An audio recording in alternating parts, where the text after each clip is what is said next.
We are making chole today, chickpea curry. First, we are going to start with washing and then soaking the chickpeas overnight. Then strain it, add new water, just enough to cover them about a centimeter above the chickpeas. Next, add dry tamarind, or we can use tamarind paste later if you don't have that. Using cheesecloth or a tea infuser, add tea to the chickpea water. Next, add salt and just a bit of turmeric. Cook this mixture in a pressure cooker or instant pot.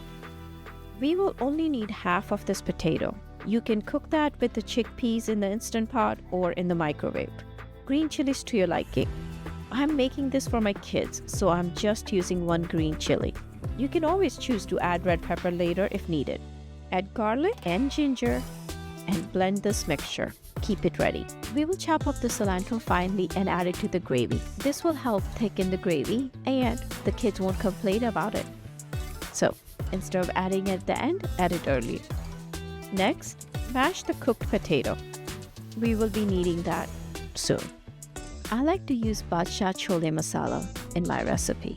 You can use the chole masala of your choice, but just remember, each one is slightly different. For the tempering, keep the cinnamon sticks, cloves, curry leaves, and whole chilies ready.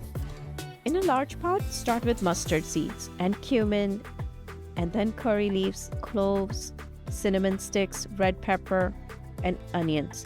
I forgot to add the hing and the bay leaves, so I'm adding them now. Saute everything until it's golden brown.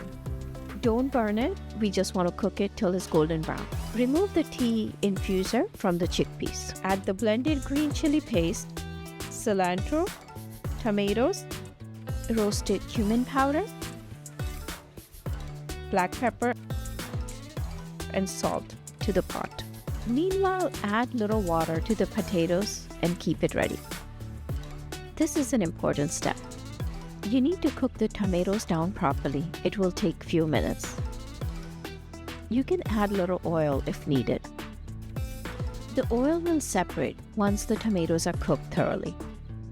Add the potato water mixture to this and continue cooking. Take about 1/4 cup of chickpeas out of the bowl and go ahead and mash them.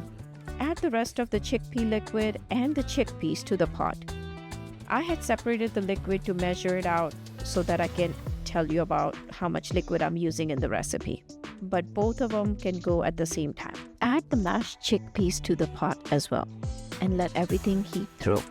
Mix everything together properly and let it come to a boil. Add a little more water if needed and then add the Badshah Chole masala. I do prefer the Badshah brand, so if you haven't purchased any, I suggest you purchase the Badshah one.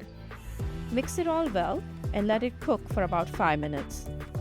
Give it a taste test to see if you need to add anything like salt or more red pepper. We will be partially covering and cooking the chole for about 15 to 20 minutes. Don't forget to stir in between. Once the chickpeas are done to your liking, we will add roasted kasuri methi and lemon. And then turn off the heat and let the curry soak in all the flavors until you're ready to enjoy it. Check out the detailed recipe. I tell you tips on how I serve it to my guests. Until next time, take care.